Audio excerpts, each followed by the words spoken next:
Welcome to WITS, What It Takes to Succeed show. I'm your host, Igor Zdorovyak. By trade, I'm a technical business transformation project program portfolio manager with expertise in PMI, Scrum Agile, Lean Six Sigma, Black Belt, ITL, and other methodologies, techniques, and practices. For many years, I've been writing about what it takes to succeed, interviewing leaders and experts in their fields. Now I'm bringing it to the masses, as Tim Ferriss would say, on a new platform.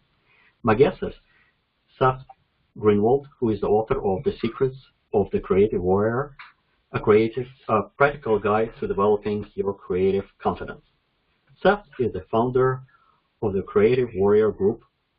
His creative career spans more than 25 years as an architectural designer, creating award-winning stores for global retailers, including Hudson News, Tumi Luggage and Speedo stores. He's also the founder and chief illustrator for the greeting card company SBG Cards. Seth's creative appetite is balanced by a strong urge to get things done through exercising his project management muscles. His daily project workout includes managing design teams for large civil groups for projects built by the U.S. Army Corps of Engineers. Seth holds a mechanical engineering degree from the Cooper Union, as well as the Masters of Industrial Design degree from Pratt Institute. Seth lives in Pleasantville, located in Westchester, New York. His family includes his loving wife and niece, Gabby. Their son, Lee, is a hard-working college student at a top-rated Virginia school. They have a canine terrier who is always hungry, named Uno. Welcome, Seth. How are you? Well, I'm very good, Igor. Thank you very much, and thank you for giving a little screen time to my dog Uno. Thanks a lot. There you go. I have also a soft cotton terrier, Cody, and he's also hungry as well. I can relate. Yeah, it's good to be here. Thank you. Now, Seth, The Secrets of a Creative Warrior, a practical guide for developing your creative confidence. You just recently updated or in the process of republishing, and I have a two-part question. Why did you write the book, and why did you have to update it?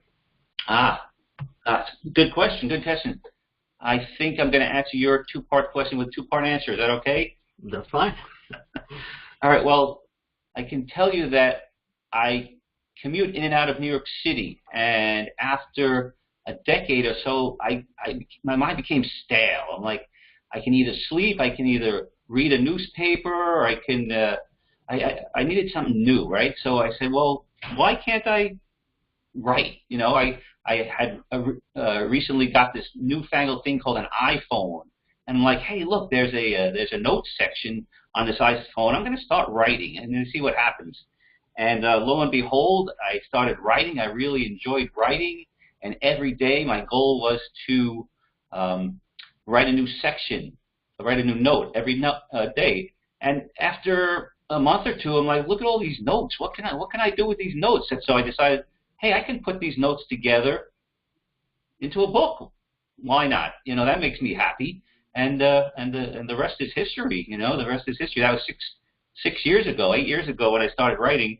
And why did I write this? Why did I really write this book? The content, the creativity, because one day we were in a meeting, right? We have a lot of meetings at the Army Corps of Engineers. Actually, this might have been before I was in the Army Corps of Engineers, but every place had a lot of meetings. And the boss says, hey, to everybody, all the project managers in the room, I need some ideas on how to improve morale. Right? I need some ideas on how to improve morale in the office. Mm-hmm. And for like a minute, there was nothing. It was just crickets. No one was talking. And then one guy finally said, well, why don't we buy some donuts? And that's the only thing that the 10, 12 project managers in the room could come up. Why don't we buy some donuts? So I went home and I'm like, why did it take so long for us to come up with an idea, this one silly idea? Because we're all smart project managers. Right. And I realized that it wasn't that we weren't smart and we didn't have ideas, but we didn't know how to brainstorm, right? We didn't know how to brainstorm. We didn't know how to come up with a lot of ideas. We came up with one idea, and we just didn't feel comfortable brainstorming in a group setting. So I said, let me help and write a book about how to brainstorm, how to generate a lot of ideas, and see things with fresh eyes, and just feel alive again. You know, when you come up with a lot of ideas, I just feel alive and energized. So I wanted to share that with the world. So, yeah, perfect. So yeah. let me share my screen, and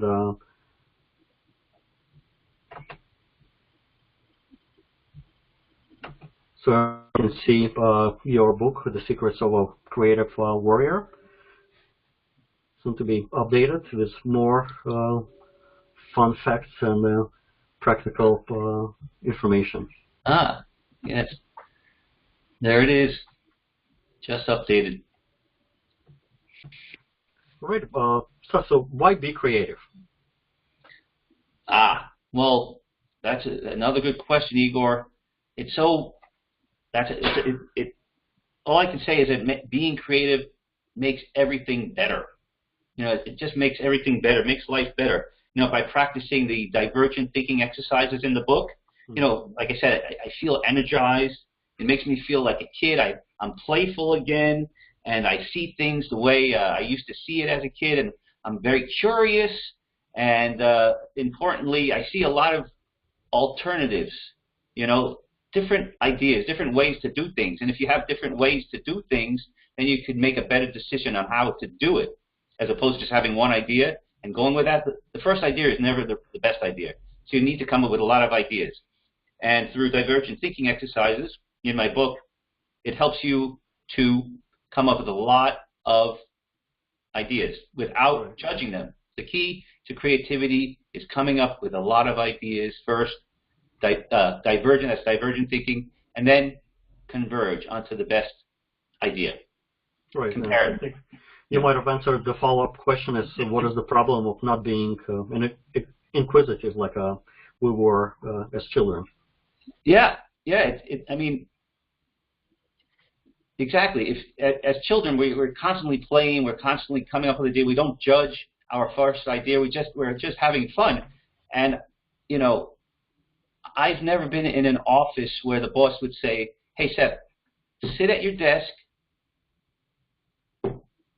say the same thing to the same question I give you, even if it's a different question, give me the same answer all the time." I never worked with someone like that, and if I did that, I don't think I'd have a job very long. So you have to have a lot of ideas and every question is different, every situation is different, and you have your answers have to be tailored to the specific situation.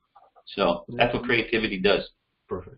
Now, in your book, you describe ideation mode. Can you describe to the listeners what it is? Yeah. Oh, sure. Well, ideation mode, you know, it's a fancy way of saying brainstorming, a fancy way of generating ideas. It's simply quantity over quality. Like I say, a lot of people come up with an idea and then stop, and they say, "Okay, this is my idea. This is what I'm going to implement on my idea," but it might not be the best idea. It usually isn't the best idea. So in the ideation mode, the brainstorm mode, we just don't evaluate. We don't evaluate the ideas that are coming up. We just come up with ideas. We jot the ideas one after the other, and we hold off on figuring out which is the best idea. We hold off on comparing the ideas to each other, and that's the evaluation mode. So first the ideation mode, and then the evaluation mode. It's two separate modes, two separate brains, right? One is left brain, which is the evaluation, and the ideation is the right brain mode. So they don't really mix, and a lot of people try to mix them, but they don't. It's like oil and vinegar. They just don't go together. Now, what is the seventh sense? Well, the seventh sense is intuition. You know, it's intuition. It's as simple as that. You have the five senses, the hearing, the seeing, the smelling, the touching, but the seventh sense is intuition, and it's a quiet sense. It's inside of you. And my new book called Answering the Call of the Creative Warrior. It's going to tell you how to connect with your seventh sense, which I call the Creative Warrior. A lot of people call it intuition, but in the new book, I call it the Creative Warrior. And everyone has a Creative Warrior inside of them, and everyone could connect with their seventh sense or intuition. And there's a very easy exercise you can do in order to connect with your intuition, with your inner creative warrior. Right. Now, you mentioned that a creative warrior knows that taking alternative ideas out of the trial run can open up to the spicy variety of life. What is the right number of alternative ideas before choosing the final one? Yeah, that's another good idea, because, like I was saying, there's two modes of thinking. There's the left brain mode, which is the evaluation mode, and the right brain mode, which is ideation mode. And saying what is the right number of alternatives is, again, something that doesn't go together. You know, the right numbers are more left brain, alternatives are more right brain. So there's no real answer to that, because again, the two brains, they don't go together. The best answer I can give you is that keep on generating ideas until you're tired, and then generate more ideas, because I find in my experience the best ideas come when I'm tired. So there's no right. Just keep on doing it until you kind of like knock yourself out. Right. Now, you provide like an insightful advice, and I like how sometimes you use your personal stories to make your point. Where did you come up with this kind of a writing style? Well, I'm a member of the public speaking organization Toastmasters. And I found that when I do a speech, when I stand up in front of an audience, the audience connects to my stories, right, as opposed to data or just fact-based. When I tell a personal story, the audience is really intent on listening, and they really start smiling, and they start really engaging. So I decided to do that in my book as well, and it's getting very good positive feedback, and people are always asking me for are those your real stories? I'm like, yeah, that's me. That's me. What else? You know, I only can write from my own personal experience, and people appreciate that. So perfect. Yeah. Now, like, how does one use their right hemisphere for brainstorming purposes and left one for evaluation? It's you first. The important part is don't mix them up. Right? Oil, vinegar, don't mix them up. Make sure that you first come up with ideas without judging them. Just think, it sounds difficult for people who aren't connected yet fully with their intuition, but once you do connect with your inner creative warrior, it's very easy to come up with ideas, lots of ideas. They just pop out as long as you don't change into your change modes, brain modes, change into evaluation. You have to make sure that you are focused on ideation, and the key to focusing on ideation and coming up with ideas is to stay in the moment, right? Stay in the present moment. Right. Don't try to think about past ideas you've had. Don't try to think about future ideas I have. Just focus on the present moment. Stay on the nice edge of the present.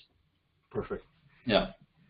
Now, one of the chapters you suggest to a reader be a scatterbrain. That was fun. Why? If you can. Yeah. Well, scatterbrain, it gets a negative connotation, but in the creative world, it's very positive, because when you scatter your brain, you're going to many different directions, right? In many different directions. So you're thinking about this idea, that idea, that idea. They might not go together, and they're not going to go together. It's going to sound very scattered, but that's the whole point of being in the brainstorming mode and being in the ideation mode. It's going to sound like you're being a scatterbrain, but you have to. That's negative. That's a negative connotation. You just have to say, to be creative, this is how I'm going to be. I'm going to be a scatterbrain, and that's a good thing. That's positive in the world of creativity. That you get an A+ if you can be a scatterbrain. Right. There you go. Perfect. Now, in your book, you describe 8 principles that are foundation for creative warrior mindset. Can you go over some of them to the audience listeners? Oh, sure. I'll go over I'll go over all of them because they're all kind of equally. You just don't use one different technique, right? You use you use all of them. So you have finding alternatives, looking at alternative ideas. You have seeing your life as a non-stop journey of discovery, awareness. You have to stay in the present moment, be aware of your surroundings. Change. You have to be comfortable with change. There's nothing constant in the world except change. So you have to find a way to be comfortable with change. You have to love to learn. You have to read. You have to listen to other people's opinions. You have to, music and theater, and be just curious and learn about everything there is. You have to experiment new things. You have to push the envelope, get out of your comfort zone, and experiment with new things. You have to connect with your intuition, your seventh sense, your inner creative warrior. And finally, you have to feel like a kid again by simply playing. That's not so hard, right? Just playing, Right. These are the things. Once you connect with your creative warrior, connect with your inner kid, creativity will come back to you, and you'll feel so much. Your life will blossom. I totally agree. Yeah. Now, when you hear the word success, who or what comes to mind? Well, for me, I can't help think about my inner creative warrior, because my next book, Answering the Call of Your Creative, is all about success, being on the road, finding your road to success, and being on the road to success. And the way you do that, and first of all, I just want to say success, the word success, is different for everybody. You define it, you go after it, you figure out how to go after it. Right. It's different for everybody. So once you find it, and my second book is about how I found my passion, my purpose, which is writing books. That's what my second book is mostly about, how I found the way. Once you find the way, your purpose, your passion, then you help yourself to stay on the road to success by connecting with your inner creative warrior, because your inner creative warrior serves as your personal navigator on your road to success. All right? So that's very important. Very important. Yeah. If you can have one message that everyone would be able to see around the world, what would that be? Never stop pursuing your passion. Never stop. If you stop, you lose. You need to persevere. You need to find your road and continue on your road. You need to engage your inner creative warrior as your navigator, because you're not alone on your path to success. You have your intuition, your inner creative warrior, and you can tap into him or her at any time you want, and he will, at least in my experience, and I hope everyone tries this, he helps me stay on my road to success. He's not only my muse, but he's also my personal trainer, and he's my navigator in life. That's true. Now, where should people go to learn more about you, or if somebody wants to get more information? Yes. Well, I have a